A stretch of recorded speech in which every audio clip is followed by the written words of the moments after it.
Welcome to Oilers Nation Everyday with your hosts, Tyler and Liam. Super Bowl, more like super boring. Let's get into it with the lead.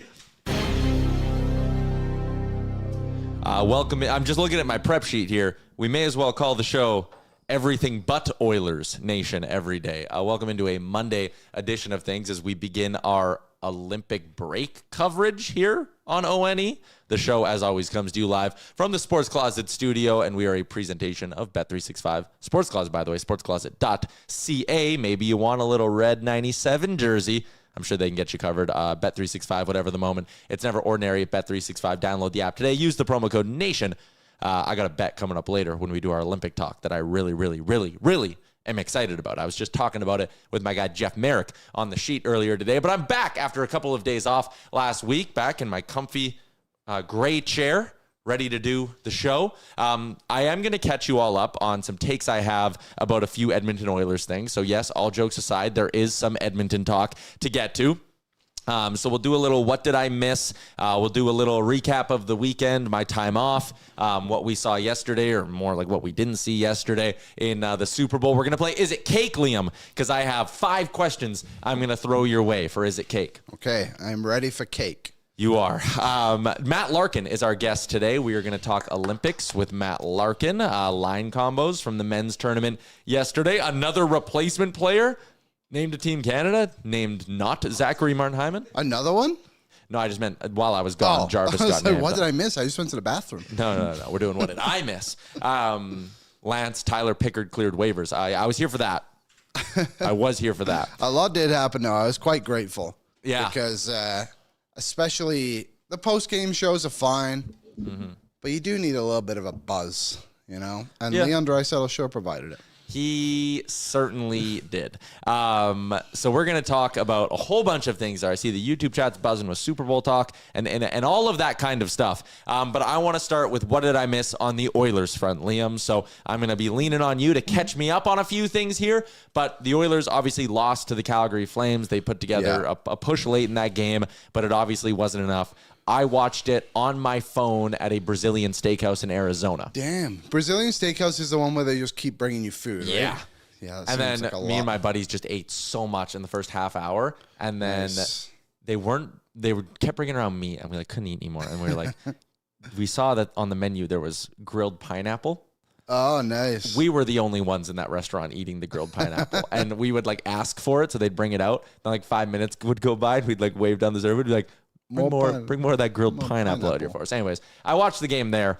Obviously not a great ending. Frustration, understandably, very high around these parts, considering we have gotten to the Olympic break now, Liam, and this Oilers team has still lost more games than they've won. If you take OTLs out and just look at win-loss, the Edmonton Oilers are 28-30 through 58 games this season. And listen, Draisaitl, to his credit, I will say, I don't think doubled down is the right phrase to use. Stood on business, maybe a better one. Stood on business. Yeah, I think that's probably how he would want us to say it. Yeah, but when they asked him about it again at the Olympics and he's wearing his nice yellow Team Germany jacket and all that, he once again reiterated, we have not been good enough. And he said, I'm a part of that. Yeah. Again, accountability. That's what you want. You don't just want a leader who's going to sit there and point fingers and blah, blah, blah, blah. But he once again pointed to the coaching staff. And that's the fact that that's not a comment he is walking back fascinates me. Because it is very interesting. If there was anything, and I'm a guy who's competitive. Talked about it in the Jasper tournament. You kind of have your cycle where you're pissed off after a game. And then a few hours later, you're like, oh boy, wasn't that big of a deal. The fact that Leon Draisaitl not only woke up the next morning, but then got on a flight halfway across the world, had time to sit and stew and have some moments of reflection on his comments and was still I'm including the coaching staff in this. I'm including, in a sense, my bosses in this conversation of not being good enough. I think that's crazy. It is. I think it's important to hold everybody accountable. Because I agree. If you want to be labeled as a team, that can't just be the players. Yeah. Because there was a lot of debate, too, after the game, which would have been Friday, I suppose. Or was Thursday? Yep. Thursday. I guess since Friday, too. Of people talking about how many coaches this team has gone through, this core has gone through, yada, yada, yada. The average for a coach, by the way, is 2.2 years per team. So it's not that crazy for the Oilers to have rotated so often. Nevertheless, I think you wouldn't be telling the truth if you didn't admit, not you, everyone, that like if you haven't watched this team, be like, there's issues with the coaching decisions this year. I just don't think you've been watching as much detail, and that's fine, whatever. But I think for the people on the weekend who were blaming only the players and the core, I think that's unfair. And I'm happy Draisaitl had the kahunas to get up there and stand on business. How many guys on this roster would you say that, and like use the coaching staff as like a part of this answer, but like how many guys is this coaching staff getting more out of than you'd expect? Podkolzin and Kapanen are maybe the only two. I'd put Hyman in there. I think that Hyman came back from his injury and gave them a lot more sooner than I expected. That's the only one I would label though. Is like, I mean, he had 27 goals last season in the playoffs. He couldn't hit a bomb. I'm just saying, like, is the coaching staff, is that just Zach Hyman going back to finally being healthy and being a great player? Or do you give the coaching staff credit there? Medical staff, maybe they got him up to. I think the power play has helped him. So I would, sure. Okay. He's the only one. We'll call him a half, 2.5. But like blue line, I mean, we're running out the same shit every game. Yeah, Bouchard and Ekholm like the only two reliable guys. Maybe Emberson, you're getting a little bit more at him, but also too like he's falling off a little bit. But the point is like we're debating if they're even good enough or not. So that's where I will give some weight to that conversation of like, yeah, the coaching staff wears a lot of this. And like, yeah, that's not me saying that there's not guys I like. Like, I like Curtis Lazar. I thought Josh Szymanski's been fine since he's come up and all of these things. But like, how many guys on this team can you look to and be like, as the year's gone on, they've gotten better and the coaching staff has put them in situations where they can get the most out of them? Like, there are way more bad examples than good examples. Trent Frederick still can't find an identity on this team, and nobody knows how you're going to work your way out of that. Andrew Mangiapane, to his credit, came out and had a couple of games where he looked like there was a bit of a fire lit under him, but like, even then, it's probably too little, too late. And then on the blue line, I think the fact they're kind of beating their head against the cement wall a little bit here. Ekholm and Bouchard, you're two reliable guys.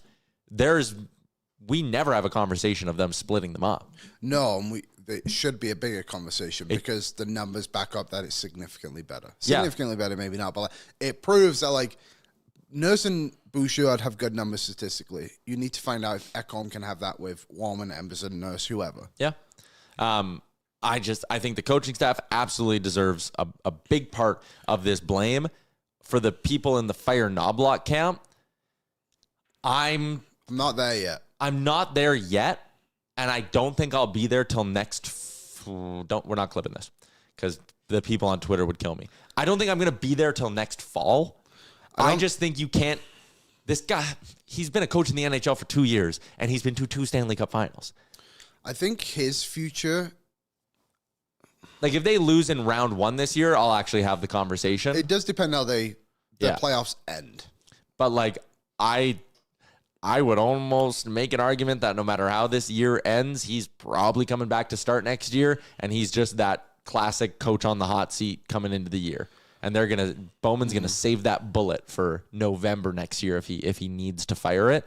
I think it'll be interesting to see who's available.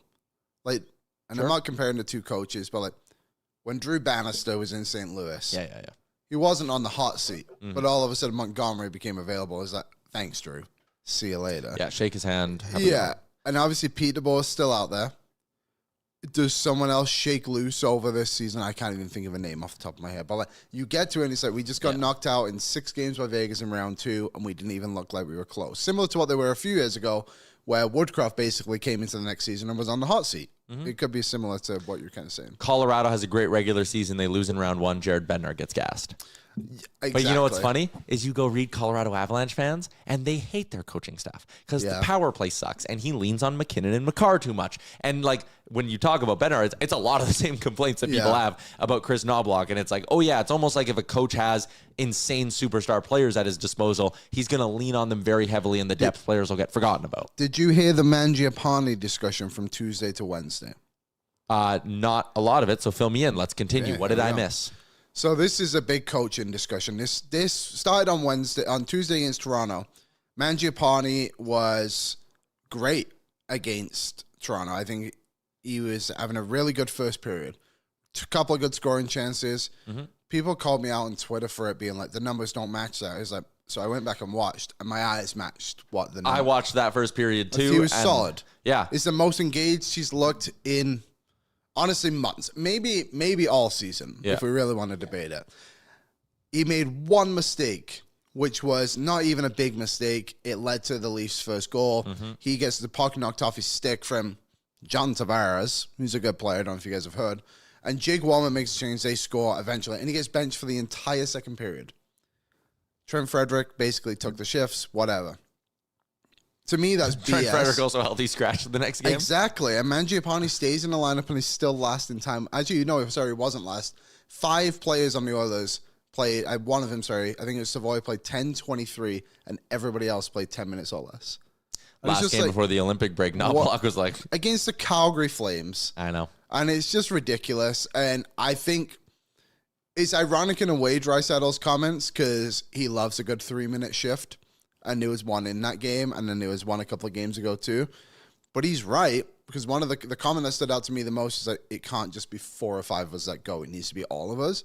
And that is strictly on Knobloch. Yeah. That is him, and he needs to put his foot down and establish what these guys are. Because even Trent Frederick, people were very upset that he didn't go after Carlo. Whatever. Besides that moment, he'd been playing perfectly fine. And then you healthy scratch him against Calgary, a building which you had last gone into on, what was it, the first game after Christmas? Yeah. And you had Lomberg and Klapka run your absolute show. Yeah. And then you take out your toughest forward, I would say. Don on this, toughest player. But either way, someone who could make an impact. You can argue if he has or hasn't. He wasn't even given the opportunity to. So, Davin, and this is where maybe I'll try to, defend Knobloch and play devil's advocate. Apparently, Mangiapane makes that mistake a lot, according to Rob Brown. That is another thing where, that could be something in every film session for 3 months. Knobloch tells the team and tells Mangiapane potentially, stop this. And Knobloch's sitting there going oh my God, he's making that mistake again. That's fair. I need to show that, To be honest, I never thought about it from that angle. Yeah. And Davin, that's a great comment. Great comment. So, there is that part of it, too. But I just think I still lean more to your side where, it's very hard to figure out what the consistency is in the messaging from this coaching staff. I just think in that moment alone, you tap him on the shoulder and be like, let's get it back. You're show a bit of trust. Because he was arguably their best forward. Give him a kick on the ass. But he was good. We simplified too much maybe, but do you give him a kick on the ass and say, and this is just maybe how my brain's wired, but give him a kick in the ass and say, you have 1 shift to make up for that, go. And if he doesn't go out there and fly and buzz, then you sit his ass down. But maybe, you're right. Why does, and I think your point was great, and I did see you get roasted a little bit on Twitter for it, but I didn't think you deserved that. No. I was on vacation, so I was Trent Frederick on Brandon Carlo. I kind of looked, and I'm oh man, my boy Liam's getting roasted a little bit. Let him and then I saw boarding flight to Phoenix, and I was peeled off that Fair one. enough. I'm glad you did. But I didn't think you deserved that. And quite frankly, I don't give a shit. I know. But I'm just saying that conversation of he did 4 or 5 things really, really well. And I get that they're small things, but we also spent the first few months roasting this guy, being why can't he do the small things right? Agreed. He does them right. He makes 1 turnover and he sits on the bench. So I get where you were coming from. I think, who was it that said it to us? Oh, it was Huts. And I've heard this a lot when I've been around junior teams. It's about the culture that the guys above the players provide. And then you always expect the players to provide good culture. Mm-hmm. Well, it does need to start with your management and your coaching staff. And I just don't think that provides a good culture. And I do legit worry that the others are in a bad culture funk right now. Mm-hmm. Not in the sense of it's all going to blow up in our faces, but we heard it last year when Louis was coming on the show and talking about the guys don't look, what did he say? He was just they don't look connected. Yeah. And I think Draisaitl says we're not the same team as last year. They look way worse. And it's not even close. Which is crazy because Corey Perry leaving this team crumbled you.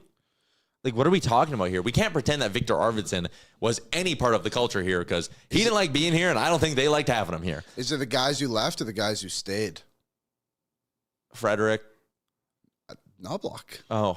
I honestly, like, I just can't stop thinking about it. And again, like, I'm not on the fire Knobloch train. I believe that, like, he just needs to, like you said, he's only been a coach in the league for 2.5 years, probably maybe just over 2 years, whatever it is. But he needs to figure this out. And it can't just be the 4 or 5 guys that you throw at the end of the game. I'm tired of this team just being down all the time. Yep. And then, like, the idea, of, like, live bet the comeback. It's like, but we have to think about live betting the comeback every night. Yeah. And it's just like, God damn it. I can't keep putting $10 on it. It's ridiculous at this point. It's not getting me anything. You guys keep throwing this nuclear option together. Not you two. And it's just shit. Andrew says Perry is a legend, though. He's a tough loss in the room. Agreed. And, okay, yes, I get that. This is the same argument now and talk that we were having in the year they fired Woody. Because remember, everyone was like, oh, they miss Duncan Keith in that room, I think. Guys, they miss having Mike Smith in that room. They miss all these guys. And it's Connor McDavid, year 10, whatever. Leon Draisaitl, year 10, whatever. At what point, this is why I didn't want Jay Woodcroft fired, and I stand by my take that I think they make the Cup final that year if they keep Jay Woodcroft. Sure. I think they were largely the same team. At what point do we stop looking at a team that has Connor McDavid halfway through his career, Leon Draisaitl halfway through his career, Nugent Hopkins year 15, Zach Hyman year whatever he's been here, Darnell Nurse been here since he was 18 or whatever, right? Like, when do we sit here and stop saying that they need babysitters and they need Duncan Keith in the room and Corey Perry in the room because they're legends and they teach you how to win, blah, blah, blah. They've been to back-to-back Stanley Cup finals. If they still need a babysitter, that is a wildly damning thing on the leadership of this hockey team. And I know Leon likes to comment on Instagram posts about leadership and call them out and say LOL and block everybody when you say shit like this. But, like, let's be honest here.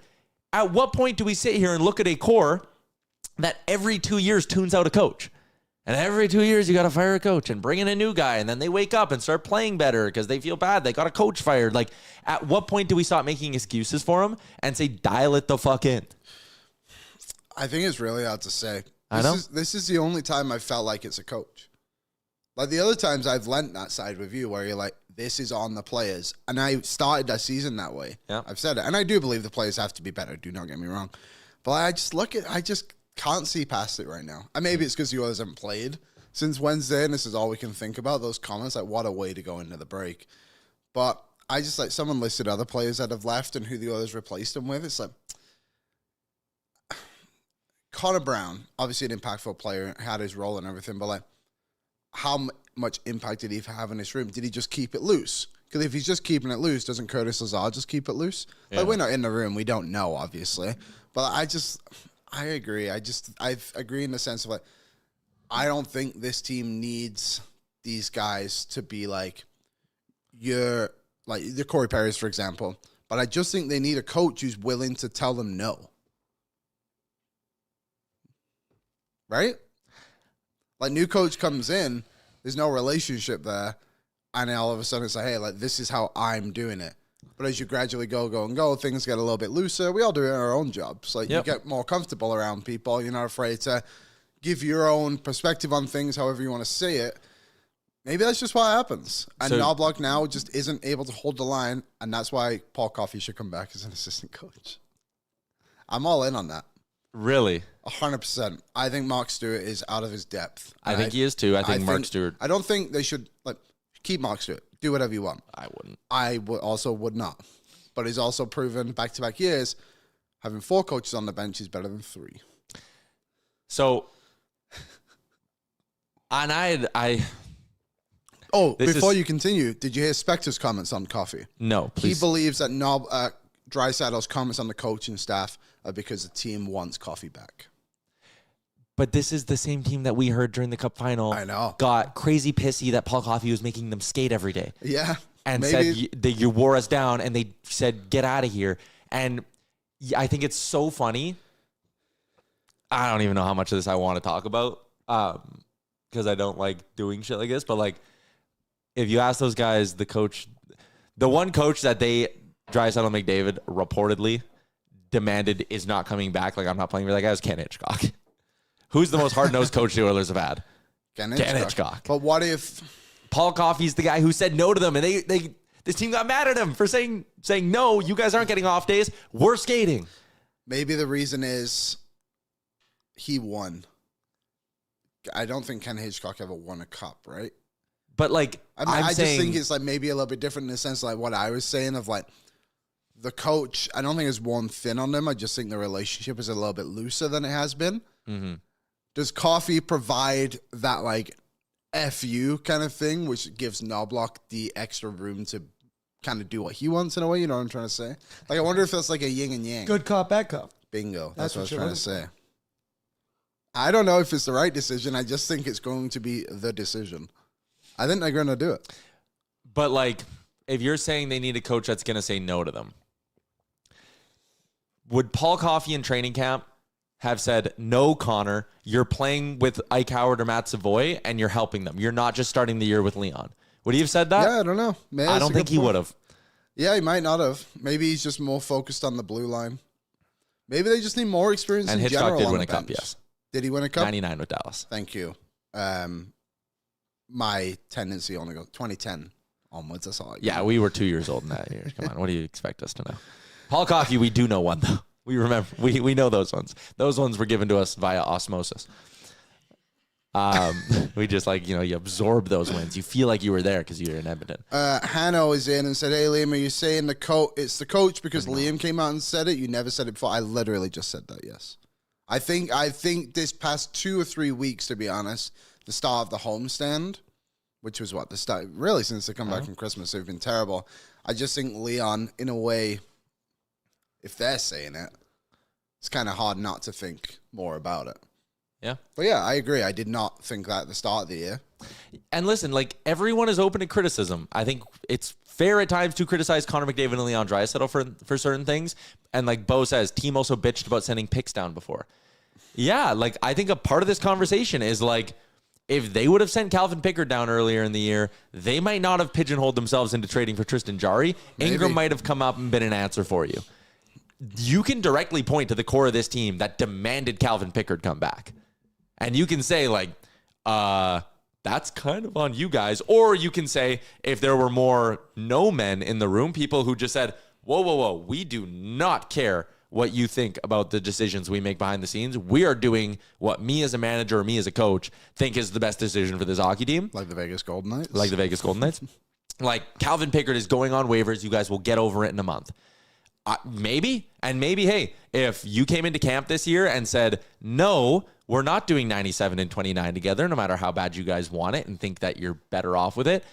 One of you's getting Ike Howard. One of you's getting Matt Savoy. We'll talk about it more on November 1st if things aren't going well. Yeah, just got things rolling. Because think of even the domino effects of that.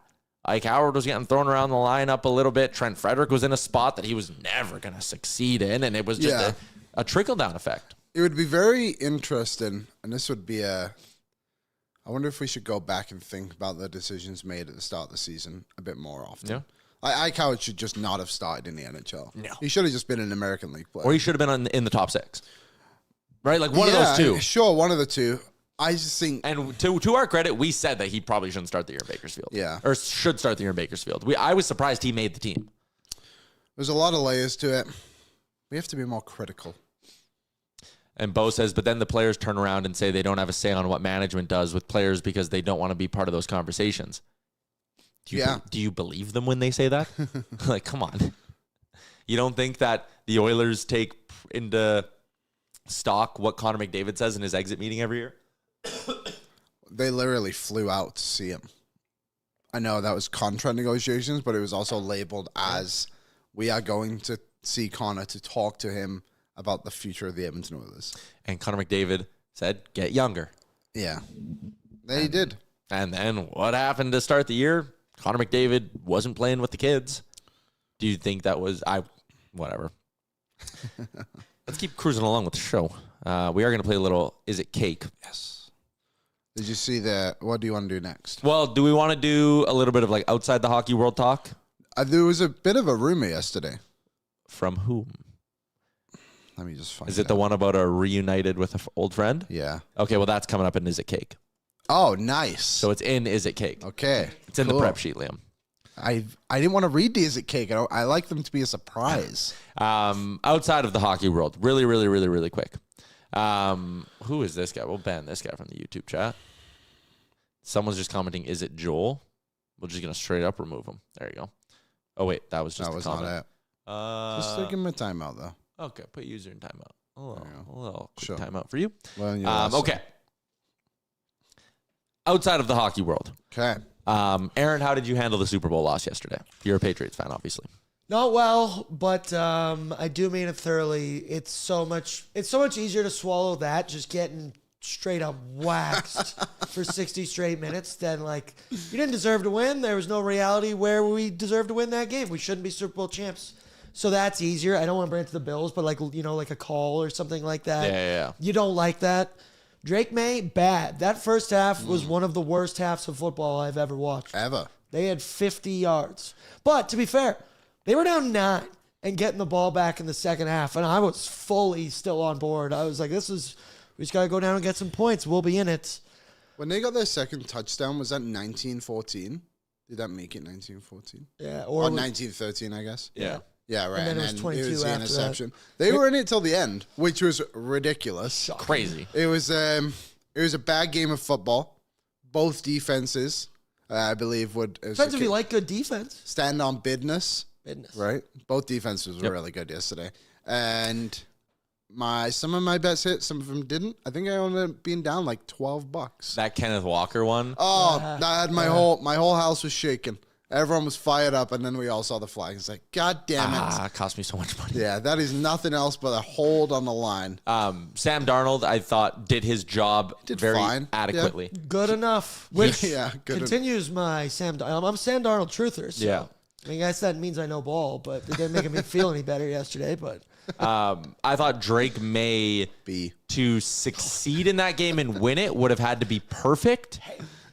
But if he would have had to be perfect. Yeah. There weren't a lot of missed throws, but the few that were like, oh damn, you needed that. If I had to grade him, I would say Drake May had himself a C+ game. Oh, I was going to feel say like C. that's so high. Really? I hate. He was just getting put on his ass so much. I know, like he had no time, which wasn't ideal. Will Campbell, And I thought our the- rookie tackle, He was bad. Bad set game. he had 14 pressures, which is the most in a single game by anyone all season. And I thought the play calling didn't adjust well enough. The so coaching was awful. That's why I have sympathy for Drake May, and I give him a Yeah. bit of a higher grade. So I'll say like he was C+ in the sense of like he's third on the list of problems on offense. Yeah. But if he would have had his B+ game, it's probably closer, but they still don't win. He would have needed an A++ all-time game. He missed some throws. But like once again, I felt like every 3 plays, Will Campbell was stepping on his shoe and being like, man, like he's just getting blown back. There was nothing. We had no answer the whole game. That was embarrassing. I think that they didn't really establish anything. Oh. Like there was no establishing of the run. And it's which like has if they're been going to pretty get pressure decent. so But, quick, like- you got to get the ball out fast. Yeah. But they weren't even doing that. They couldn't even get like a play action going or They anything. couldn't establish anything because they were 3 and out every single time. Yeah, that's fair too. And, It like- was just boring. And like to their detriment, I guess, but like they were going 3 and out, and it wasn't 3rd and 10s. I mean, like they'd get sacked on a few Yeah, of them, and it'd be that's long, fair. but like there were a handful of like 3rd and 2s that they just did not We had to convert. get 1 yard and we couldn't do it in 3 plays. It was like 2nd and 1. And it was just beating your head against the wall. There was a moment when you're kind of thinking, who's going to be the MVP? And then Kenneth Walker did one of his big runs, and it was obvious. Mm-hmm. But you could make a pretty strong case that the punter on Seattle was in the conversation to an extent because he was unbelievable. That one He last had punt, 2 within the 5. that last punt he had, I think he put it like 1 in the 5, and he literally like side kicked it. I was blown away. That's guess how I would be a punter. Him and Jason Myers. Like, it's just special teams. Special teams Well, battle. the kicker outscored the Patriots. The best play of the first half was his punt. was the punt. Yeah. And I will say this. I had over punts. Yeah, you did. I had over you punts. did. It hit in the first half. I couldn't tell if you were kidding when you texted No. me that. I made you send me proof. All my buddies did it. We're like, let's do punts. Might be fun. And then it hit in the first half. It actually was 9 punts in the first half. It like cruised over. Yeah. Let me ask you, thoughts on Bad Bunny? Because I thought it was lit. I thought it was awesome. Who? Entertaining. Oh, Bad Bunny. Bad Bunny. Well, first off, The vibe was good. I just don't know any of the songs, but the vibe was cool and the presentation was cool. I didn't watch. Okay. Oh, you watched the Kid you Rock are one. very- You watch Kid Rock? I'm a very against. No, my fantasy football punishment is someone eats an onion at halftime of our. How thing. was it? It was awesome. It was the best one we've had so Who far. had to eat it? My friend Brendan had to eat it, Okay. but he was on a work trip in Vancouver, so he was alone in a hotel room. He had to like FaceTime you guys? Oh yeah, he went Facebook Live, and Unreal. he's like, he called me before. He's just like, hey, like, what are the rules? I was just like, white onion. Like, that's kind of the only rule. And he's like, yeah, so I can drink milk. I'm like, yeah, sure. If you want to. If you want, I feel like that would add to it. So he had some milk, but he forgot, for whatever reason, didn't peel the onion. Just, it was like a beaver eating a stick. It was crazy. Just like span it around and was just like, eat. It's the most I've ever seen anyone How eat. much of the onion did he eat? Oh, it was like you finish an apple. Like he just did like the core. It was nuts. Damn. It was the most I've ever seen. What do you say the standard normally is? Guys have like three or four big bites and are just done.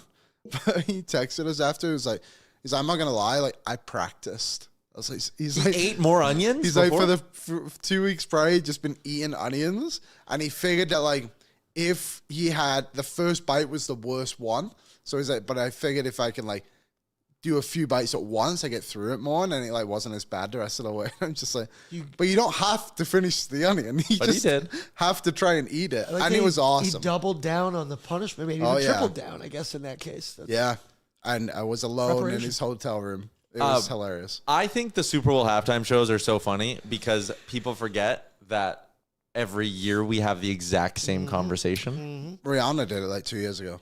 And we had the same conversation. And last year, Kendrick Lamar did it, and we had the exact same conversation. And we do this every year. And my message to people, and there's some in the chat who are saying, like, terrible halftime shows, garbage or whatever. I know there's a few earlier. Not everything in the world is for you.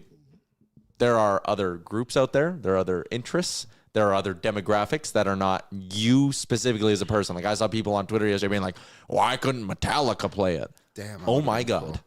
I will Come say, on. Metallica? What are we doing I here? do wish I knew the words in his songs. Like I agree with you. Like the vibe was good and it was like fun. He's the biggest artist in the world. I know, but like I just don't know any of his songs, so I wasn't interested. But that's fine, and I There's just been didn't other watch. artists that played it. I didn't know the words Yeah, of their songs, but but- you didn't hear it the same way you did. People are just Yeah, it was just. It was a vibe. It was a vibe. It was sexy. It was fun.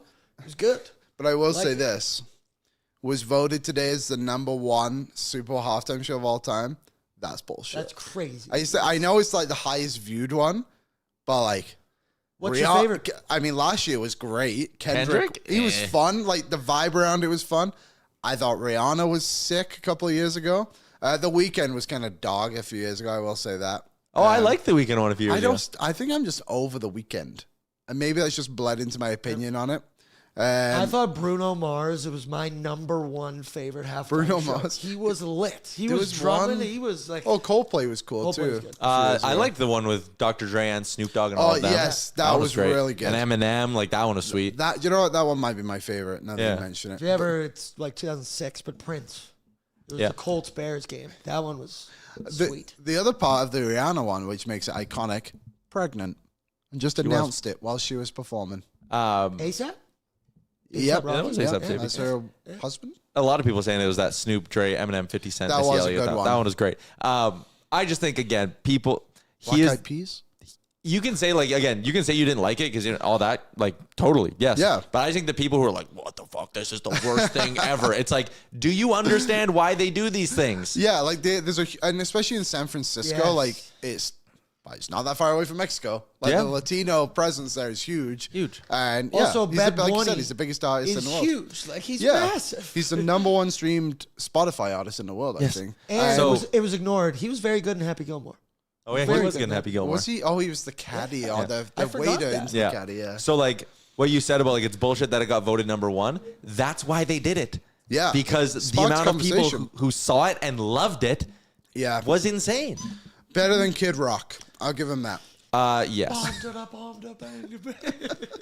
It's That supposed was- to be different. Speaking of, you don't know the language. Yeah, what is bombed to bang, bang, dee. I don't know what that means What's either. that mean? I don't know. It was crazy though that the those trees were people. Yeah. That was wild. I saw they got paid $1,300 for 80 hours of work. Yeah. Something Damn. to do it. It's terrible. Now, best seat in the house. You don't Yeah. gotta move much. Is what it is. Don't have to really do a ton. But, They good. didn't Tough announce. Super Bowl. Obviously, they didn't announce next year. Where is next year's? Is it in LA? I think it might be in LA. No, it can't be. Yeah. Super Bowl next year. Ah, well, you'll get on it. Kid Rock It is sucks. washed. I love No you all. shit. The Kid Rock show was straight embarrassing. Were you expecting anything else from Turning Point USA? Oh, it is in SoFi. So it's back in LA? I feel like they just did it there a few years The ago. West Coast Rap. Oh, yeah, of course. I wonder if they can spin it, be like the Chargers are hosting. You know what I mean? Because it's technically Maybe. the team. Is it that really hosts like right? 2026 Yeah, I got it right here. Super Bowl location? 27. I thought wasn't this year technically the 2025 Super Bowl because it's the 2025 season? I hate how the NFL does. It's so confusing. No, it's the 2026 season. This is No, this is the 2025 season. The Super Bowl is just in 06. Oh, That's sorry. It 26. just says at the top here, 2026 Super Bowl. Yeah, this is the one. Oh yeah, it is. Okay. And then the year after that it's in Atlanta. Atlanta. Hot Atlanta. Pharrell. He could maybe do it. He's from there. 2 Chainz halftime show. He's from In Atlanta. Atlanta? Why not? Sick. Could be. Someone said Jelly Roll. We need Jelly Roll. No, we don't. Oh, Jelly Roll and Post Malone, though. That actually would be cool. Post they're Malone has not done one. You know they're coming to Edmonton together. I did hear about that. Post Malone hasn't done one. Post Malone would be fine. I think that'd be like a decent option. But again, like Post Malone is not as big of an artist as Bad Bunny, so you got to think in that kind of level. Oh, I wonder how much difference there is. Like, Bad Bunny's clearly number one, but like Post Malone's got to be top 10. Yeah, he's maybe top 10. Yeah. Most streamed. And now he's branching out. Yeah, I was gonna say he's got range now. Yeah. He just did that Ozzy Osbourne tribute too. That was something else you might have missed. Okay, let's get to. I see our guest is here. Is he chilling here? All right. Well, we can get to Matt Larkin a little bit early, and then we'll keep talking about some other stuff a little bit later on in the show. We'll have to bump. Is it cake? Not top 10, by the way. Oh, where is he? I don't know. Who are the top 10? Give me the top 10, then we'll actually get back to talking hockey. Number 10, never heard of them. Fereza Regida. Sure, they can play next year. Number 9, this is globally, by the way. Okay. RG Singh. 8, Ariana Grande, which is surprising. Bruno Mars is 7, Kendrick 6, Billie Eilish 5, Drake 4, Drizzy. The Weeknd, wow, strong Canadian presence, 3, Taylor Swift 2, of course, Bad and Bunny number 1, Bad Bunny. Okay. Let's get out to the guest line. It's brought to you by Oodle Noodle. You can take advantage of the value menu deal and add 2 green onion cakes, 5 spring rolls, or 6 wontons to your order for just $2. Any signature or premium box, go to oodlenoodle.ca to find out more and find a location near you as we bring in Matt Larkin from Daily Faceoff and welcome him back into the show. Hi, Matt. How you doing? I'm good, boys. I was enjoying your Super Bowl debate, and I just have one question for you. Why does everything have to be the greatest thing of all time or the worst thing ever created? Like, whatever happened to the 7 out of 10 in our society? The polarization of every take on everything, it drives me crazy. I'm with you. Like, I just watched it yesterday, and like I was like, okay, that was cool. The storyline of the halftime show was cool. I'm not. If you're someone who can possibly be offended by a halftime show, you are insane. Yeah, I agree. And I mean, I liked it. You know, a lot of people are saying they don't know the language, they don't know the song. I'm not too familiar with Bad Bunny, but the vibe was great. I had a good time. The sets were amazing. That's good. Good enough for me. I actually look forward to the cameos on the Super Bowl. Yeah, that's halftime always show, fun. just to see who they got. Like the Serena Williams, that's her name? Iconic last year. Yeah. Okay, let's talk Olympics because the men's tournament kicks off in a few days here. Canada's going to have the 3-round robin games and then onward from there. So I know things are going to change when it comes to lineup decisions and all of that stuff. But let's begin at the top. What are your thoughts on the top line and the decision to go with Macklin Celebrini and Tom Wilson next to Connor McDavid? I kind of call it the rub your hands together line. Like, I saw that line and I was like, oh yeah. It's really fascinating because you have the high energy dog on a bone, Macklin Celebrini, who can keep up with the pace of Connor McDavid.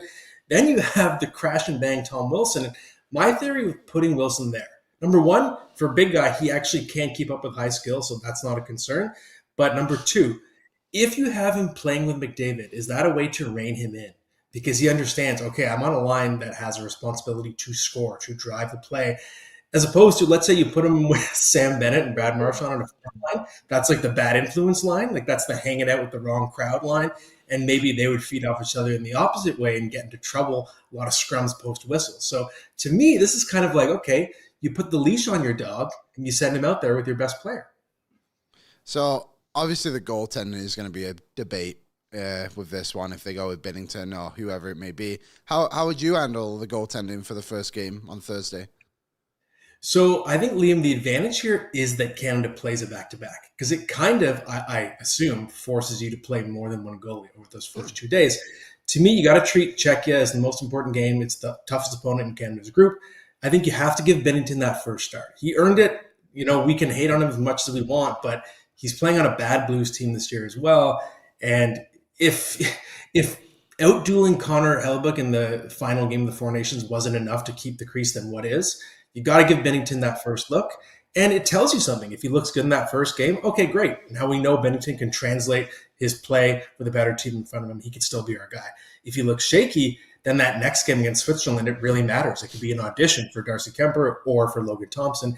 And you can kind of react from there. Third game, you have options, right? Because it could be, okay, Canada wins their first two.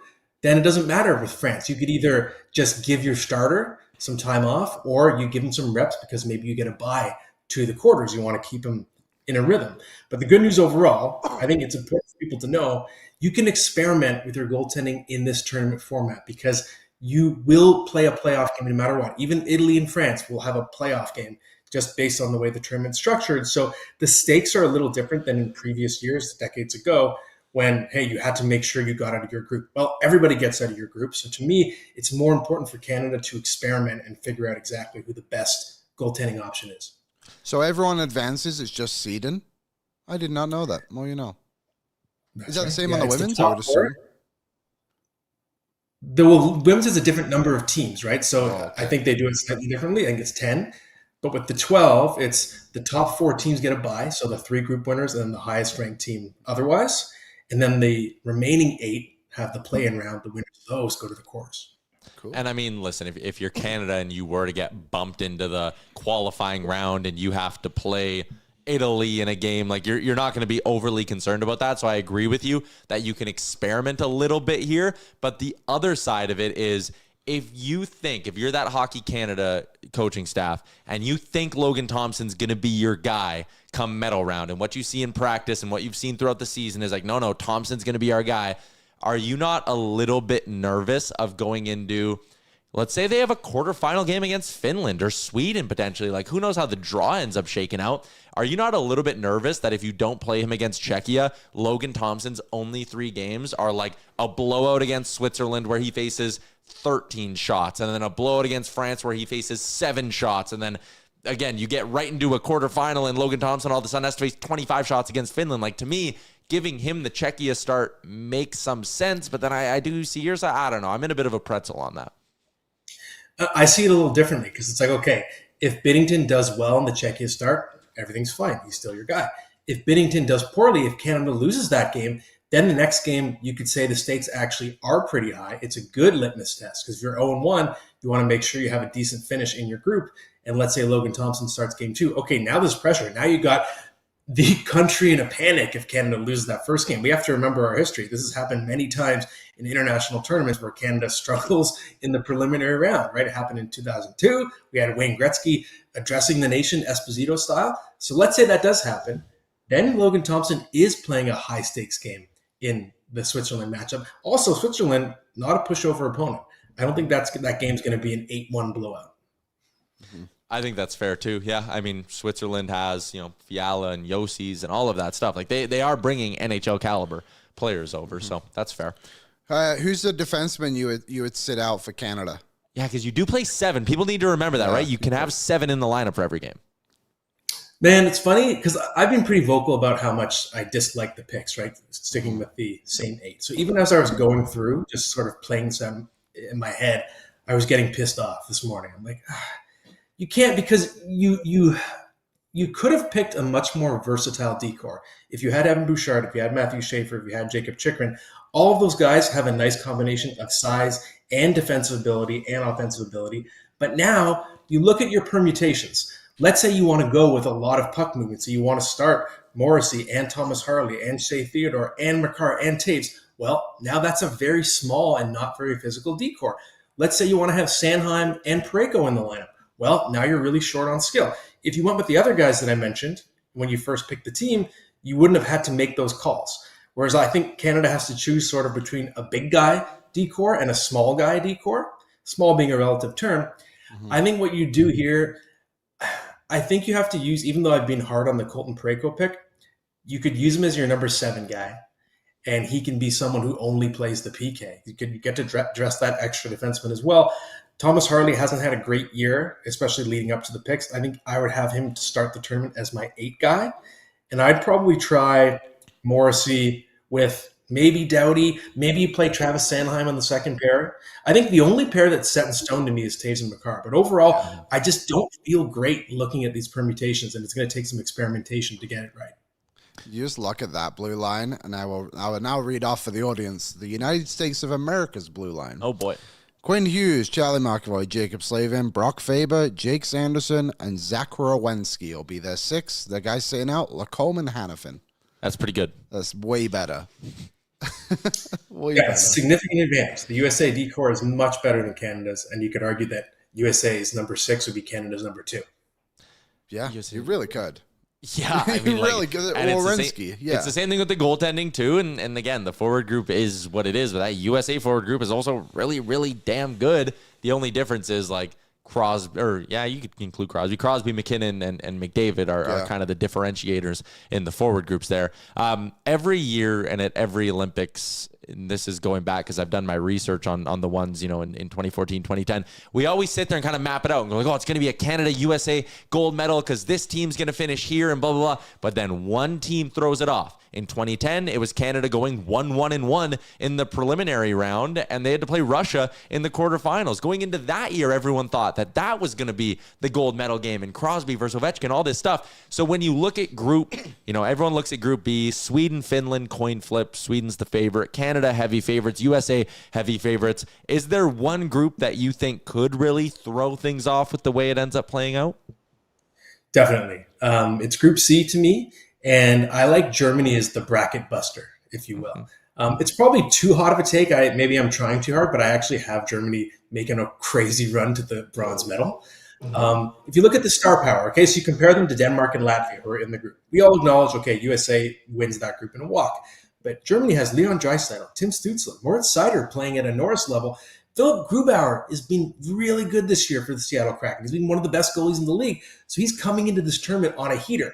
And you look at other tournaments when there was a team that caused a little chaos, like Kristers Godlevskis for Latvia in 2014. Grubauer could be this tournament's Godlevskis. So I see a scenario in which maybe Germany finishes second in that group, and maybe they either get the bye, they're the 4th team, or they get a really easy draw because they're a high team in the playoff round. So they get Italy, France, and I think there's a pretty good path for Germany to get to the quarterfinal. Then you pull one upset. I could see Germany going to the semifinal. They lose that game. Then they're facing kind of a superpower in the bronze medal game, and that team's disappointed to even be there in that game at all. They're not going to bring their best, and for Germany, it's a huge opportunity. So this is like I've played out this entire scenario in my head, as you can tell. So that's my bracket buster, Germany.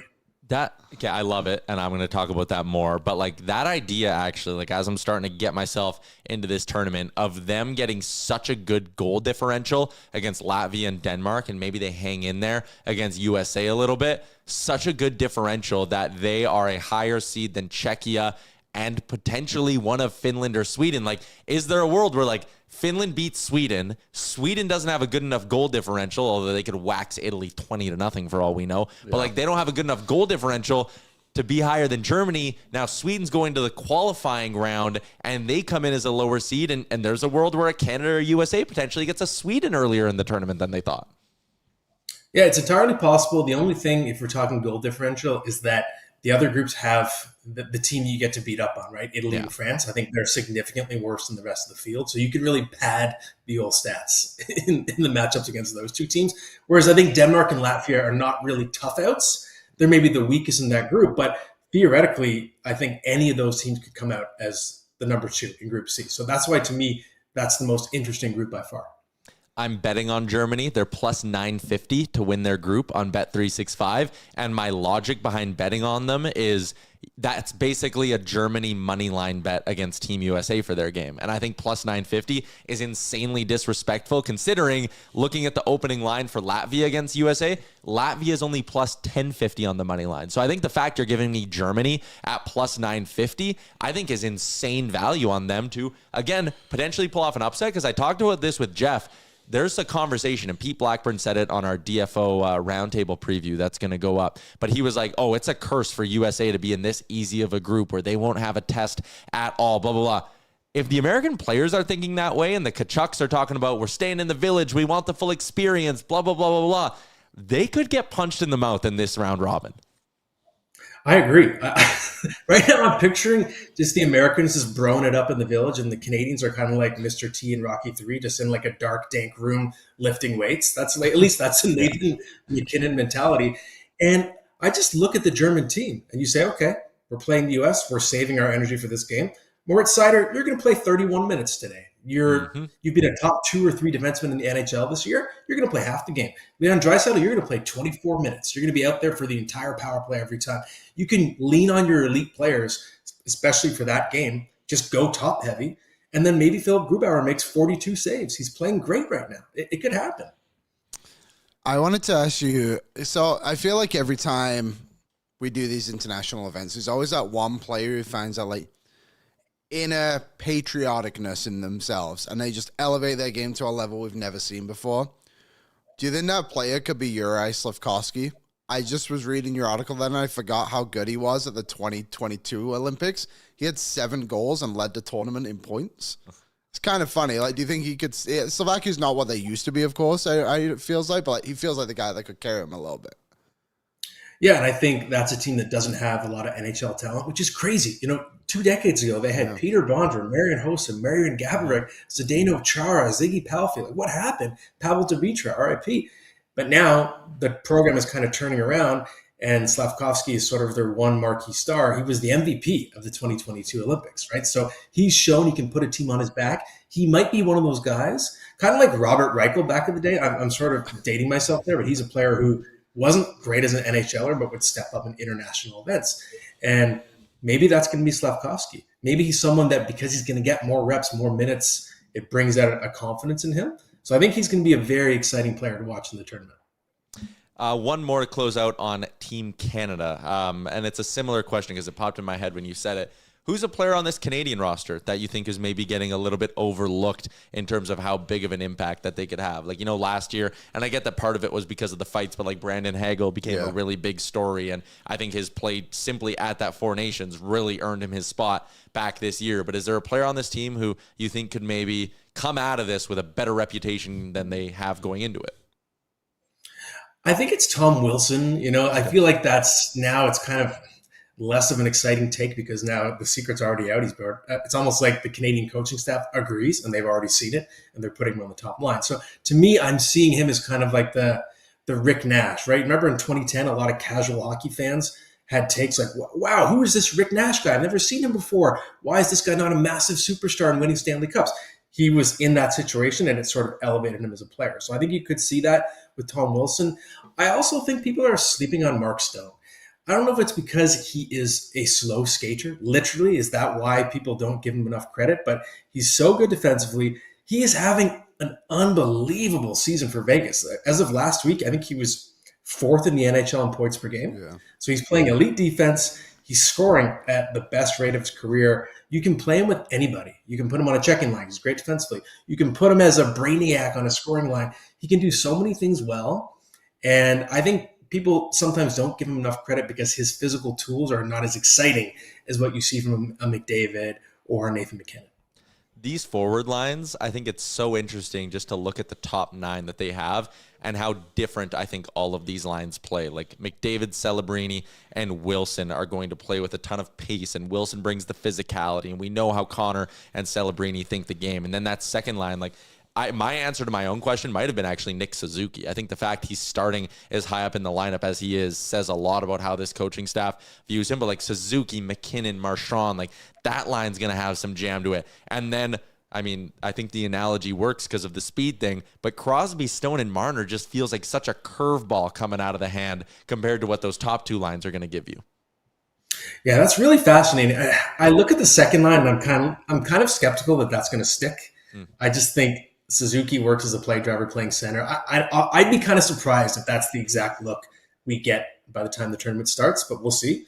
But that third line to me, I think, change up is a really great term. I think it's like the Brainiac line, right? There's three hyper intelligent players and they can do so many different things well. They're not necessarily going to be the most blindingly fast unit out there, but like you said, change of pace. I think the stick work on that line, right? Mitch Marner and Mark Stone are the two best takeaway artists in the entire NHL over the past decade. If you look up that stat, I think they're 1-2 in the last decade, right? So that's, I think, a team that can really be dangerous in transition and just be hard to penetrate in terms of just trying to get chances at the other end of the ice.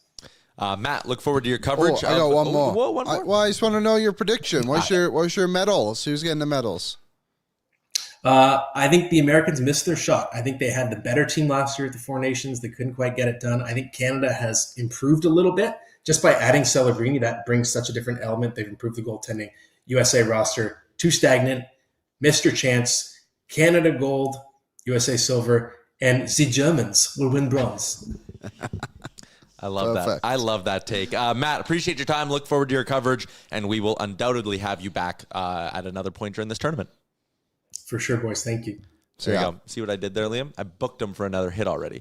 We were having a great time. The vibe was good. And I just, hey, you're coming back, by the way. I'm going to text you again, by the way. See you tomorrow. Always great stuff with our friend Matt Larkin. I like what he said at the end, too, about Celebrini. Like, we are kind of forgetting fourth in the NHL in scoring on, and I mean this when I say this, a relatively dog shit San Jose team. Mm-hmm. Yeah. It's like, incredible. what is he going to do in this tournament, man? I don't know. I mean, it's incredible, his numbers. I had a futures bet on Macklin Celebrini to get 80-plus points. It hit. And I have one to get 30-plus goals. It will be hidden shortly after the Olympics. Probably by the end of the month still. Yeah. Like, that's crazy. So he's just an exciting player. Maybe he is the Rick Nash of this group. I did agree with what Larkin also said of Mark Stone. We obviously all have our opinions on Mark Stone as Oilers fans and how much it's somewhat screwed him away the last couple of years, before the last couple, I guess. He's had an incredible season, and there's no denying that he deserves to be on this team. And a lot of people said at the time, like, he's the one who didn't deserve it. He probably deserved to be on this team more than he deserves to be on the Four Nations team. And he's played, hopefully he can play well. And that third line is interesting. The Marner, Stone, and Crosby line. It almost feels like it's like three grizzled vets, but Marner's obviously not grizzled or a vet. Kind of a vet. But you know what I mean? Yeah, like, I get what you're saying. Reliable trio. But you wouldn't like, when you think of Marner, I feel like you don't think of reliable, but he is a fairly good defensive forward. Great defensive forward. Yeah, great. Fairly good isn't fair. It's underrated. I have Canada winning this thing. I'm so tempted to go Canada 1, Sweden 2, and someone else 3. And I get that Sweden forward group leaves you wanting a little bit more. Yeah. I think the USA made some really, really poor choices here. I just think the blue line and the goaltending is so elite. It is. That I could see them winning off of that. I honestly have no idea how this is going to go, because I think Canada, for NHL players to go, this feels like a very flawed roster still. Okay. And in the U.S., they left their best two scorers off in Robertson and to Caulfield. take Trocheck and Miller. Crazy. Miller, unbelievable comments before. Did you see those? No, what did he say? They were like, I'll paraphrase a little bit, but they says like, what are you going to say? Like, when you come back, like, how are you going to get this group motivated? He's like, I don't know. He like didn't have the answer. It's like, dude, you realize you're the captain of this team. And I believe, I could be wrong, but I think Jeff Merritt called it maybe one of the worst trades in NHL history. His quote was, I literally don't know. Come back with a better mindset, I guess. That's your leader. This was about how he's going to motivate the Rangers. Yeah, the Rangers. Yeah. Huh. That's your captain. That is unbelievable. And then you had Jacob Trouba last week, too, being like, this is the most fun I've had playing hockey in years. It's like, damn, that is crazy. And, like, that comment's so funny because he was on good Rangers teams. Yeah, very good Rangers teams. He was the captain. Yeah, of good Rangers captain. teams. And he literally only... Yeah, That's crazy. Well, didn't he only go there too because like I know there was a whole thing with his wife wanting to help her with her career as well. Yeah. But like, did he handpick the Rangers or was it like a few teams? He wanted to play in the States, but I think he kind of handpicked the Rangers. Yeah, and then for him to come out years later is wild. Mulek says Sweden's defense is so good. Could be better. Could be better. That's all I'll say. But like they also have goalies who can be game breakers too. Like the thing we need to remember is like Connor Hellebuck, yes, he is the best goalie in the NHL. He's a failure in the playoffs. Well, there's that, but like the gap between Connor Hellebuck and other high-end goalies, what they can give you, whether it's a Philip Gustafsson this year for Sweden or whoever it ends up being in their crease, it's really thin, man. Yeah, like, it is. And we did this whole, like, Hyman over Seth Jarvis.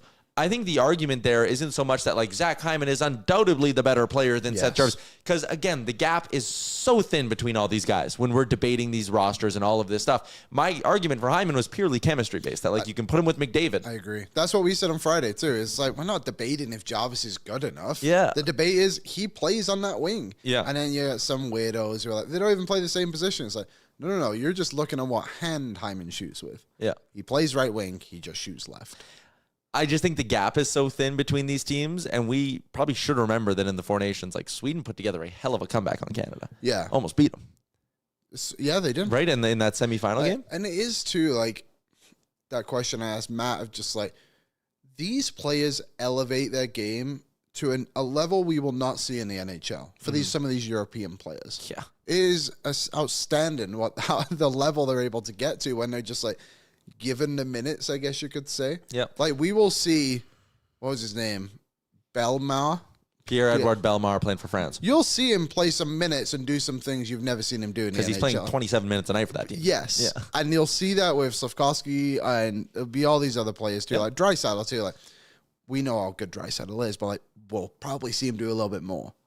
It's going to be fun. I can't wait for it to start. Yeah, it's going to be just awesome. To be fair on this comment, I know you said it too. Like Jeremy says, Hellebuck crumbles in big games. To his credit, Binnington made those big saves in OT. That overshadowed how good Connor Hellebuck was in that hockey game. Yeah, and now he just will be known as it. Like I've been thinking, he doesn't play well in big games. I know. You know what I mean? But like he was good in that Four Nations final. Yeah. He was good in that first game against Canada. Like he was great in a Team USA sweater last year. So I don't know. I get it because it's his playoffs. Good enough. No, he wasn't. He wasn't good enough. But like, again, the whole thing, and I know I keep coming back to this, but like, if Austin Matthews just scores on Jordan Binnington, every narrative coming into this tournament is so wildly different because we come in going, Canada would have lost twice to the Americans in that tournament. I guarantee you this lineup Canada brings isn't the same if Austin Matthews scores on Jordan Binnington in overtime. Crazy. Can you fill me in on this Olympic Village stuff?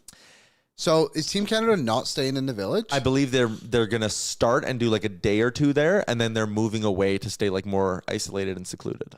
Is that because of the illness that's going around? Or I think it's the illness. I think it's like a we're not here for that kind of stuff thing. Interesting. Yeah. Because Sweden is staying in the Village. Yeah, and USA has said they want the full experience and all of that stuff. I think it's good to have that. Like, I would want that. If I was going on the hockey team, I'd want to be part of it. But I'm obviously not on the hockey team, and I'm not part of it. McKinnon said, like, I'm not here. He was like, I'm not here to go rub shoulders with other athletes and blah, blah. He's like, I'm here to win a gold medal. Isn't that kind of the point? Like, I don't know. I feel like I think the point's to win a gold medal. Yeah, but your Team Canada, you're all in one. Like, they didn't even go to the opening ceremonies. That was partially like a travel thing, though, right?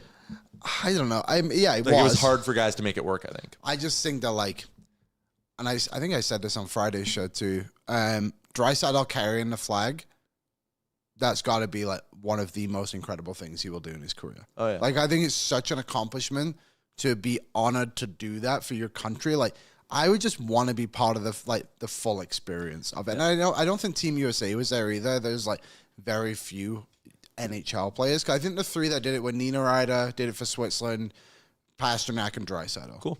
Which is, I think it's unbelievable. I feel like Canada's treating this as a business trip. Yes. Business. This is business. Sorry, business trip. Business trip. Business trip. Dry looked so happy. He really did, and it was awesome for him. I'm very happy that he got that experience. He's obviously the captain of Team Germany this year. I wanted to... Oh, this is just a funny story that popped into my head. I'm at a bar in Scottsdale over the weekend. Okay. Sitting, with my buddies having some drinks. This guy kind of like walks by, you know, you're chit-chatting with people as they cruise around, and we say we're Canadian, and he goes, and he had an accent to him. He goes, "You won't believe this." Pulls out a Canadian passport. Whoa. And I was like, "Oh, cool." I was like, "Where are you from?" He goes, "Oh, well, I was just born in Canada." He's from Germany. He was like, "But I lived in Vancouver when I was really little, but this passport is just what I carry around to bars when I get ID'd." And he goes to school in ASU now. So I look at him, born in Canada, but lived his childhood in Germany. And I said, "Well, you obviously know Leon Draisaitl." Yeah. And he looks at me and goes, "Who?" Oh, no. And I just had a moment of like, you have two citizenships, Canadian and German. You are failing both of them miserably. Yeah. And he didn't like that. And maybe that's why the Coyotes don't exist anymore.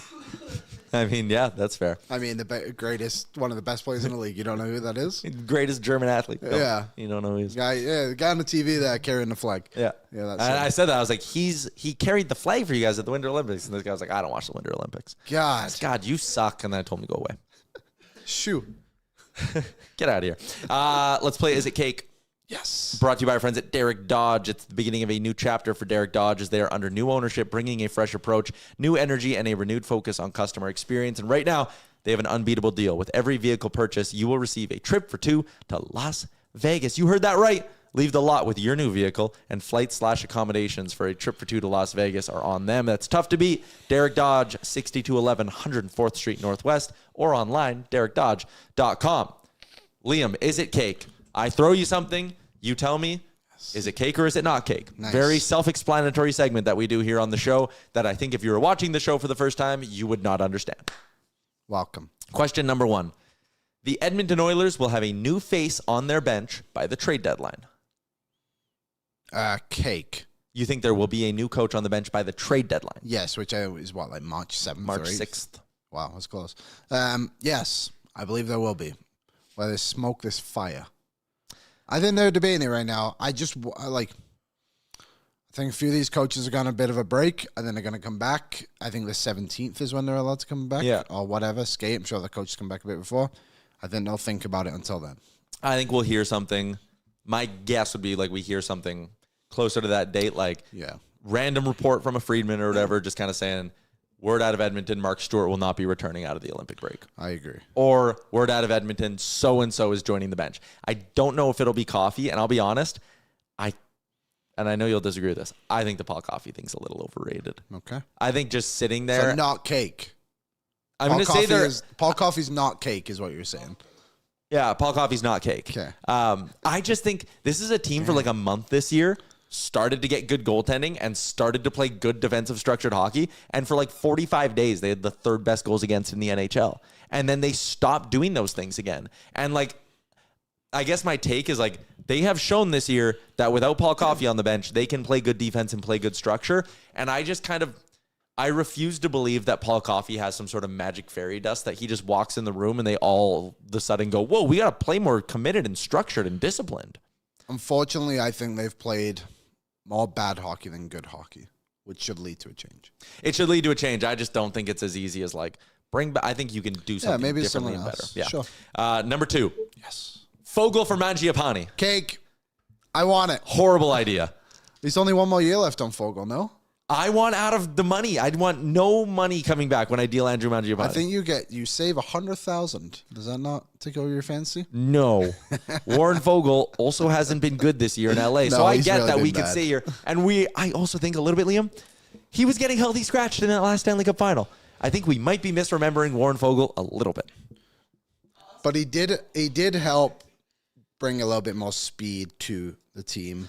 And the penalty kill and everything. And we called them the fast Zamboni line because they didn't do anything. It was the cardio kids. Not the cardiac kids, the cardio kids. Yeah, it's probably not cake. It's not But cake. I like the idea. I don't hate the idea. If this was like, for example, you're in the summer and you're just swapping bad players, I would take Warren Fogle back. Sure. I think when you look at his career, since he came to Edmonton, he's really had one bad year, which is right now. On a bad king, on a unappeasing Kings team. I think our team blows. In 47 playoff games with the Edmonton Oilers, he scored 5 goals. Penalty kill was good though. And that's fair. I think you should be able to find cheaper guys who, if the only thing they're doing is penalty killing, find cheaper guys. And if you are getting rid of Mangiapane at this deadline, the reason for it is not to swap him for another project that you're just going to be healthy scratching come game 3 of round 1.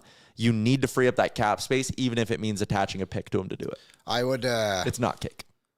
I would ask LA to retain, and I would give them something to do it, and then I'd be happy with the cake. I don't think Kenny Holland's going to do you a favor. Hey, Kenny Holland did everyone else a favor when he was here, so he might finally do you one. Oh, and then he goes and gets freaking Artemi Panarin and signs him to a sweetheart deal, which I wasn't here for. So that broke during the show. How much fun was that? Oh, it was terrible. Oh. Well, it was just like so underwhelming. We were all, because Nick Alberg was on the show, and it was just like, how is this, like, how did this happen? And then you get the Rangers, who, I understand players back you into a corner, but you kind of did it to yourself too. Yep.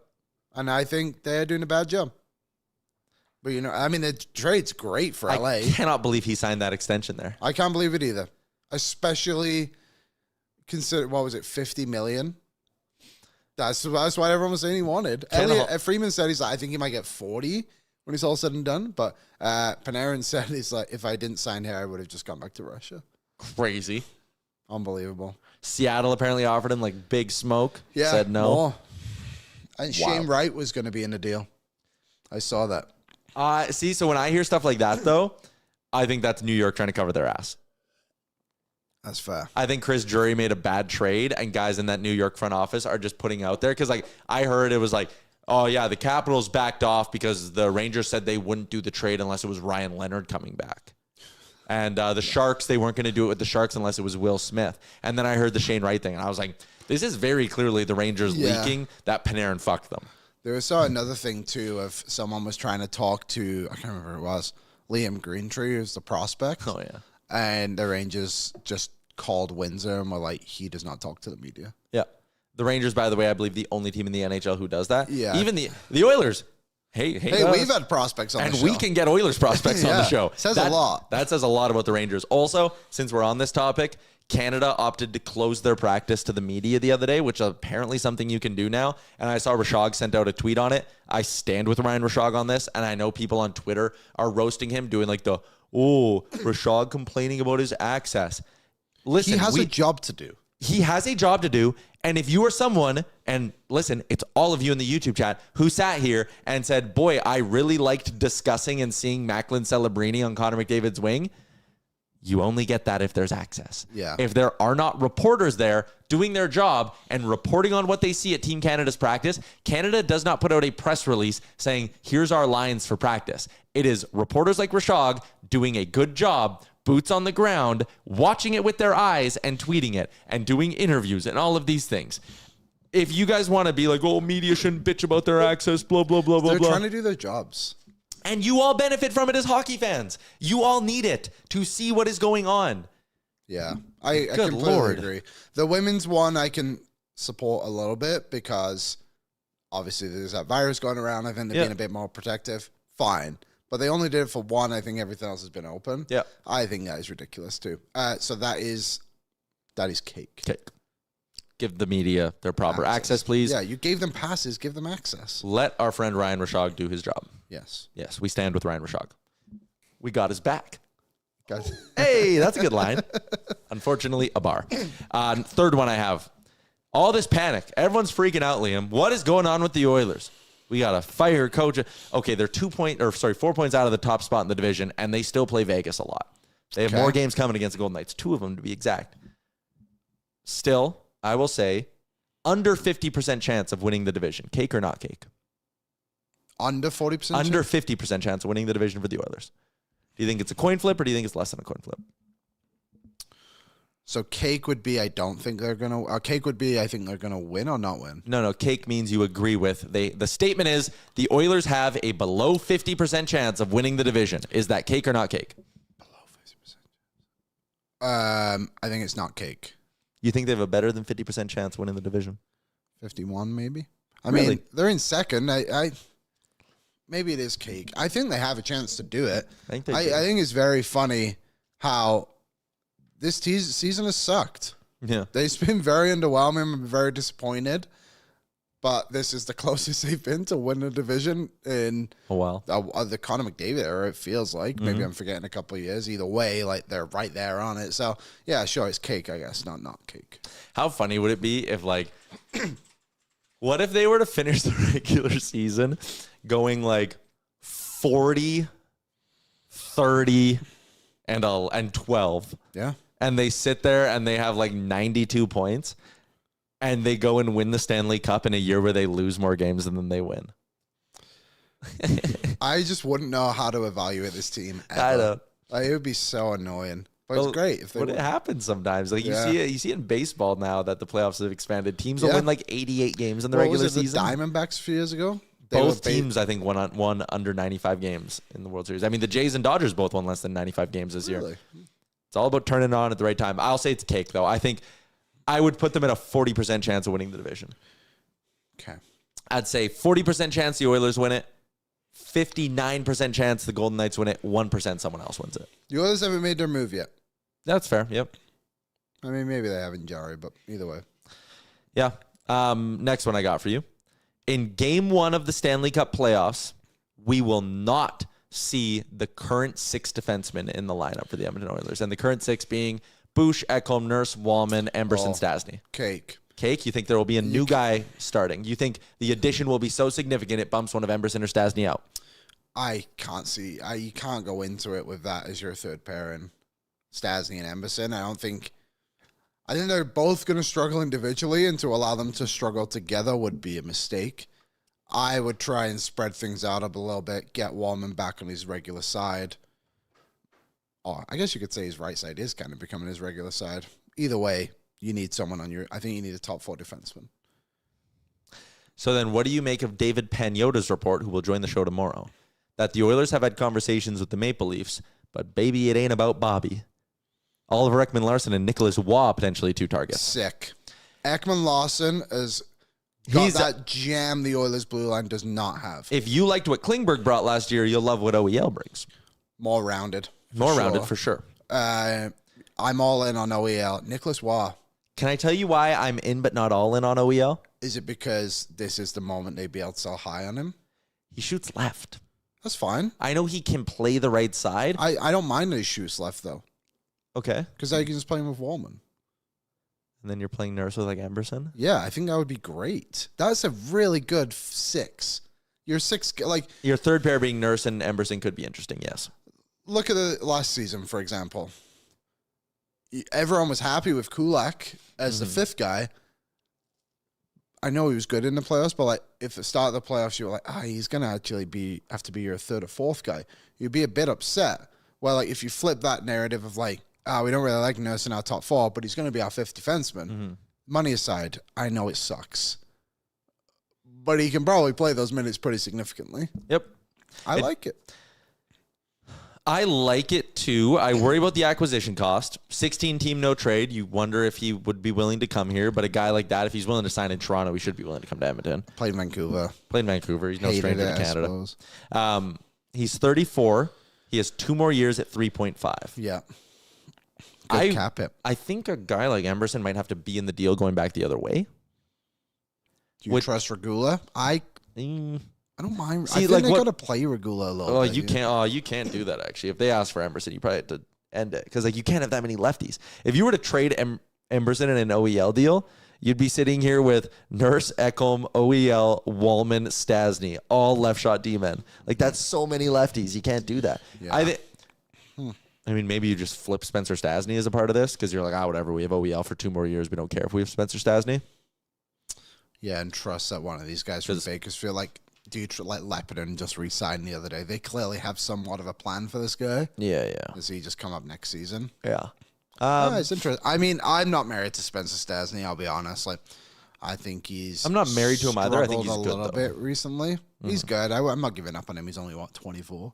But, I mean, I think there's a more likelihood that Spencer Stasny just becomes a Troy Stetcher throughout his career than anything of a top 4 player. Yeah, he's not going to be a top 4 And that's a good career. Don't get me wrong, but so cake. I'm in on that one. Nicholas Waugh, I don't mind that guy. I don't want Nicholas Waugh because I don't like the extra year on him. Yeah, I would just ask for Scott Lawton and pay So more. what's the deal here? Because we need to make money work. OEL, you take the full boat, 3.5. You get Bobby McMahon at 50% retained. So now he's $675,000. So you're sitting there with 4.1 coming in the door, and Mangiapane's out the door. Toronto's the one spot I could maybe see Henrique waving to. But if they're taking Rico and Mangiapane, He was on Nick Alberga's flight. really? Adam Henrique. Oh, cool. Before the Calgary game. Didn't go to Calgary. Well, don't blame him. No, me neither. What do you need to throw in to make that work? First, I mean, Toronto might just be itching to add a first because they might lose their first this year. So they might sit there and be like, we need a first in this deal. They've been losing a lot of draft capital. Would you do Darren Drager said it's first plus. For That's McMahon? what he thinks will be did? for anything for them to be interested. in First OEL, plus. in OEL or McMahon? McMahon. Darren Dreger is also notoriously Yeah, plugged in with the Leafs, so it would make sense that he's putting that out there. It felt like propaganda when yeah. I read it. Would you do this year's second and next year's first if you're getting McMahon and OEL? Yep. Yeah. And you're throwing Mangiapane in to make the money work, and there you go.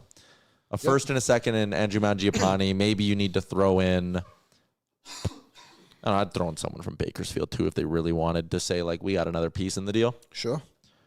Yeah, Like, I mean... If they sat there and were like, first, second, Quinn Hudson and Mangiapane for OEL and McMahon, I'd do that. First, second, Quinn Hudson. For OAL and McMahon. And Mangiapane makes the money work. Yeah, It's a good deal to me. Yeah, I wouldn't be out on that idea by any means. I mean, listen, I know Quinn Hudson... He's 24. He's 24, guys. If you have to, and he was also a college free agent, like you spent no assets on him, you spent no time developing him more or less. Like if you have to sit there and wince and go, we're trading away Quinn Hudson because it helps us get done a deal that adds 2 impact players to our lineup from multiple cup runs for OEL, and you'd hope multiple because you want to get McMahon signed. Like, yes. Trust 100%. you can find another Quinn Hudson. Yes. Also, yes. That's all I'll say on that. Yeah. Last one I got for you. I saw Jason Greger bring this up in the Monday mailbag. Read it every Monday on OilersNation.com. Right now, would you sign Kasperi Kapanen to a 2 by $2.75 million extension? No. Not cake. Not cake. Not cake. 2.275. That's the number. Not a chance. He's played, 20 games this season? Yeah. Yeah, great. no, I'm good. I, again, love Kapanen. But I know the cold streak is coming. We all know it. He might come back from this Olympics and be brutal. He's only 29. And, Oh, he's a dad now. He just became a dad. Congrats, That's Casp. big. Cheeks. I think... You know, now that he's a dad, we got to stop calling him Cheeks. Mr. Continue. Kasperi. Mr. Kapanen. Yeah, his name's not Kasperi. It is, but not that way. No way. No way. You can't do that. There's too many random players on there that have multi-year deals.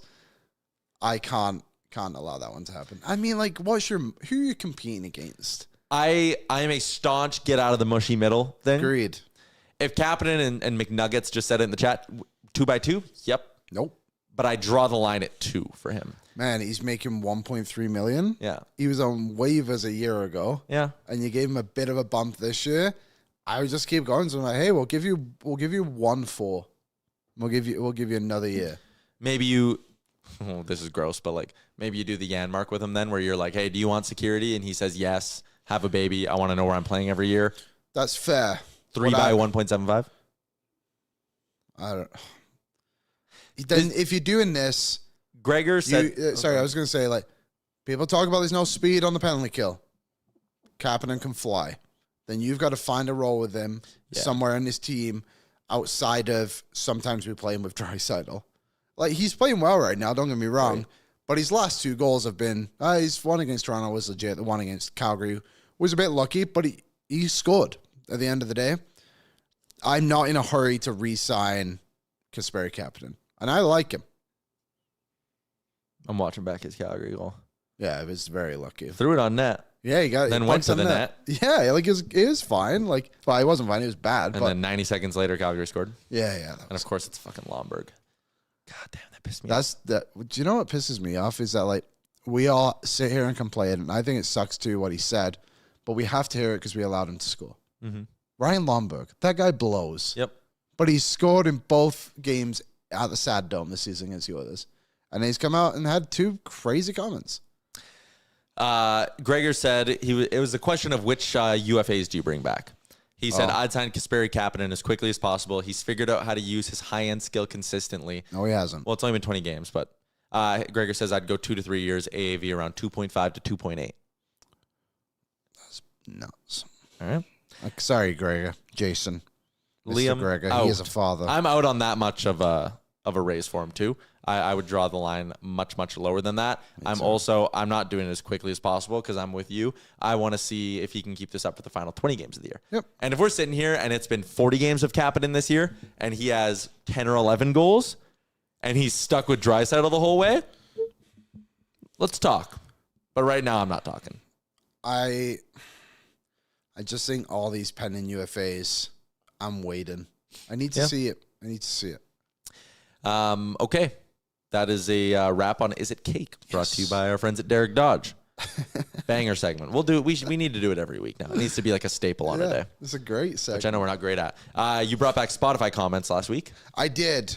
Do we have a couple? Nothing? We have literally 0. Well, but I didn't do it on Friday. I did it from the episode before. So we don't. So let's give the people a Spotify There might question. have only been a couple, yeah. But yeah, let's do a question. I felt like Olympics we had or Oilers themed? Winter Games? Let's do some Winter Games stuff. I think that's what we're supposed to call it. Oh. Sorry, I just remembered. Well, it's not in a sponsored segment, so I think I can call it Olympics. I don't know. Okay. We've been saying it the whole show. I can't say the word. The Winter Games. Can I call it the Big O, or will people think I'm talking about Ozempic? Well, if this was Hockey Night in Canada, they'd probably mistake that. The Big O.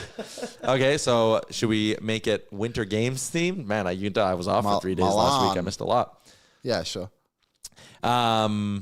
What's your Winter Games question for the Spotify people? Leave your comment on Spotify and we'll get to it tomorrow. Maybe just let us know what you've been enjoying so far. I've been liking... Mixed doubles curling? I was liking it. Canada struggled. They have, yeah. They're out. Lost a I little. can't believe it. I like the when they're on the ski. I don't know what it's called. I'm terrible with the names. But when they go down that big slope and then they just jump. It's like a flying frog. Oh, yeah, the ski jump. Is it just Did called you hear ski the jump? controversy about the penises?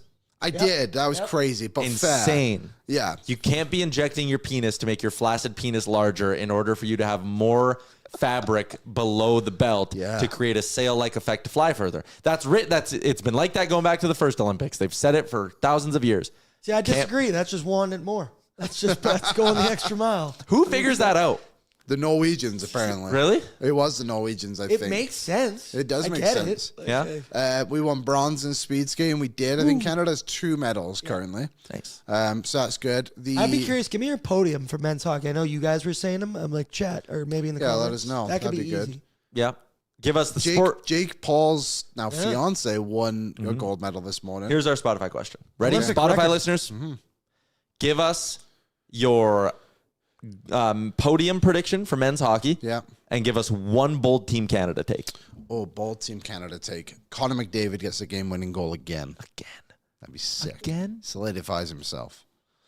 I hope we get a better final than. And would you inject your 2018. penis with a synthetic substance in order to win a gold medal? You can answer that too. Yes. What are the women from Madagascar going to say about that one, though? What happened there? No, with injecting your penis. Oh, with the commenters. Yeah. Make a poll on flaccid Yeah, injections. Madagascar I don't think has made an appearance at the Winter Olympics yet. But I am Soggy corpse. If someone is willing to deal with those consequences, they deserve a chance. Steroids are cheating. This is a sacrifice. But is the Is it Fair a enough. sacrifice? But how is it a sacrifice? Don't you just have a bigger penis going forward? But what if it shrinks after? It's like when you do steroids, the rumor is, Yeah. evidently I've never done them, that your penis gets smaller. Humble brag. Listen, no one's ever looked at my penis and said, you can win. You can do really well in ski jump. But there's got to be some scary side effects, I'm sure, too. I mean, right before a race, injecting your penis with something. So. But it's not before the race. It's when you get approved for your suit. Yeah. Yeah, I guess. Yeah, so this is months ago. Someone said, why are we talking about this? Why not? I mean, Good point. This is a hot topic in the Winter Games. It is. Penis injection. At the Big O. Previous years, it's been condoms. Yeah, I was gonna say it's Now the it's Olympic just, Village. yeah, it's just penis injections. Can you not get an erect? You know what? Wait, we can't stop this. Now my mind. Yeah, finish that sentence. Well, someone just said 18 months of a useless you know what. And if that's a side effect, only lasts 15 to 18 months or something. It's not permanent. Damn. Canada's up 1-0. The women are up 1-0. There you go. Christine O'Neill gets the goal. 1-0. And I don't ski. I don't see. Is every good ski jumper just hung? I don't know. I never I have asked. so many questions. Also in the Milan games, Canada did win in curling this morning. Nice. They beat Switzerland. All right. I think that's kind of it so far. Also, did you see the thing in is it called the biathlon? I think it is. Biathlon? Is it biathlon? So that's when they're on the skis, they do the shooting, a bunch of stuff. One of them, two of them, I should say, got caught up together. They like tangled up a little bit, and the other guy stepped on his pole, and his pole fell out of his hand. And they don't obviously have enough time to go back and get it, so the guy who knocked it out of his hand gave him his pole. So then he had to go with one, showing just a level of sportsmanship. Pretty cool. That is cool. Neat. Good job. I think that's it. I'm good. I got nothing else on the penis injection stuff. No. Nothing further. I had a great time at the Waste Management Open. Yeah, I heard it. You were there Friday. Just Friday? Yeah, we went on the Friday. If you're a golf fan, you will love it. Because it's probably not that busy besides the 16th, I would assume. So there's a few, like 18 is obviously very, very busy. And like the area around like the merch tent and all that, where it kind of like congregates and there's like hole 1, hole 9, and a whole bunch of holes are really close together. That area is crazy and there's big grandstands there. Okay. 18, huge grandstands. It's jammed. 16 is just an absolute disaster zone. It's Overrated. Fun, super overrated. If you're going to this event as a golf fan, you will find ways to love it. And what me and my buddies did is like we walked through the 16th hole because the line was really short once when we happened to walk by when we were following Nick Taylor, and we could get right in with no line. Cool. So we walked in, people smoking cigarettes everywhere, booze and cups spilled everywhere. Ugh. It's like 29 degrees, but in with the plastic seats and metal bleachers, So hot. may as well have been 40. Disgusting. Yeah. We spent all of 5 or 6 minutes there and then we were gone. The holes you can get to further away, the par 3s are always busy because again, they put big grandstands up by them. But there were holes where it's like just me and my buddies following Nick Taylor and Sepp Straka. Oh, and cool. like maybe 20 other people. Straka too. That's a good one. Maybe like 20 other people around the hole, but like we got to follow Nick Taylor all day. We saw every shot. Like the golf side of it was so much fun. Yeah. Everything around it makes it like a really cool spectacle to be a part of. Okay. But like going and waiting like 30 minutes in line at the merch tent like wasn't fun, and like all that stuff. Like the golf part of it was great. The party side of it, not necessarily for me, but still like crushing beers on the golf course all day was great. Cool.